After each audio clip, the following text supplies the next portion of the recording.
Some fights belong to history. Some fights belong to fantasy. This one belongs to both. Floyd Mayweather Jr. versus Terence Crawford. They can still fight. Technically, Mayweather is still around, saying he can come out of retirement and dominate. But we all know that if this ever happens, it won't be prime versus prime. And that's the fight we're talking about today. The dream match. Prime for prime. Mayweather in his absolute best form. Crawford in his absolute best form. Two of the smartest, most complete boxers to ever step foot in the ring. One, the master of defense, control, and precision. The other, a switch-hitting, problem-solving technician who doesn't just adapt, he forces his opponents to adapt to him. From the moment the bell rings, this fight is different. This isn't just Mayweather versus Canelo, where Floyd completely outclasses a younger fighter who hasn't hit his peak yet. This isn't Crawford against Spence, where Bud is tearing through this man who doesn't even have a second dimension to go to once Plan A falls apart. No, this is chess with consequences at its highest level. Every twitch, every step, every microscopic small movement has a purpose.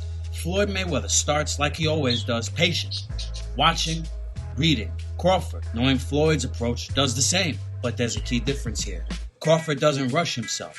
He doesn't get frustrated. He doesn't overcommit like so many others have against Mayweather. Instead, he flicks out the southpaw jab, touching, not landing clean, just touching to see how Floyd reacts.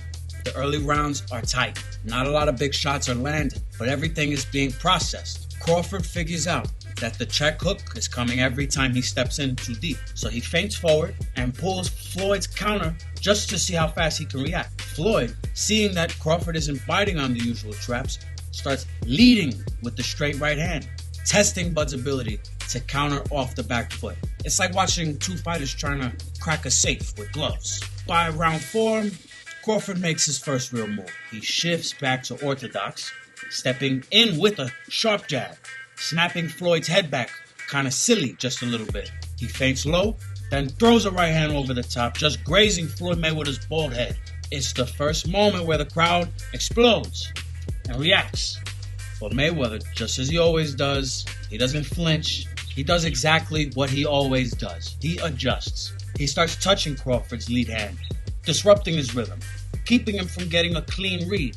He leads with the right hand to the body, lands a clean shot to the solar plexus, and then he immediately pivots out before Crawford can respond. He's controlling the exchanges, even if he isn't winning them definitive. By round 6, Crawford starts applying pressure. Not reckless aggression, but the kind of pressure that forces Mayweather to fight in moments where he doesn't want to fight. A jab to the body, a step forward, a right hook from the southpaw stance that forces Floyd to retreat just a little quicker than before. It's subtle, but it's noticeable. And in a fight like this, subtle is everything. But then, just when it looks like Crawford is finding something, Mayweather reminds everybody why he's never lost. He times a perfect right hand over Crawford's jab, and he lands it flush. And then he immediately smothers Bud Crawford in a clinch before resetting. It's a message. You actually need an electron microscope to observe the martial art that's being practiced by these two fighters at this particular stage. Crawford starts leading with the uppercut, trying to catch Floyd slipping low. Mayweather responds by circling a little more. He forces Bud Crawford to reach. Crawford is now in full-on problem-solving mode. He shifts back to orthodox. He starts digging in the body. He shifts back and forth from orthodox to southpaw, and he's hoping to slow down Floyd's movement. But Mayweather, he's been here before. He rides the shots. He never takes anything flush. He keeps the pace at his preferred tempo. And by round 10, it's getting obvious. This is as close to an even fight as Floyd Mayweather has ever been in. The final 2 rounds are a test of championship medals. Crawford, sensing that he needs a big moment, he steps in aggressively. He tries to land something that's going to shift the momentum once and for all. But Floyd Mayweather, the master of control, he shuts that down. He keeps it clean. He keeps it sharp. He lands just enough crisp counters to make sure Crawford never gets that momentum that he's looking for.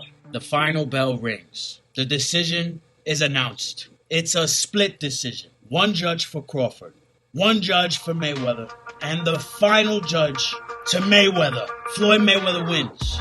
Not dominant, but it's not easy. But it's Floyd Mayweather. This is the guy who never lets anybody take control of the fight. He always does just enough to keep his undefeated record intact. And he does it again here. But this isn't like other fights. Crawford had his moments. He pushed Floyd into adjustments that few have ever forced him to do. So he makes him uncomfortable. And in a rematch, with 12 rounds of experience against Mayweather, maybe the story changes for Bud Crawford. Maybe he figures out that last missing piece. Maybe the greatest problem solver in boxing history finally finds the solution to a puzzle that nobody ever has. But for now, Floyd does what he always does. He finds a way. This has been a hell of a dream fight on Toro TV. TV is the best you'll ever see. It's the place to be on the screen. Yeah, Toro TV's gonna rock DC. FBOTUS. So now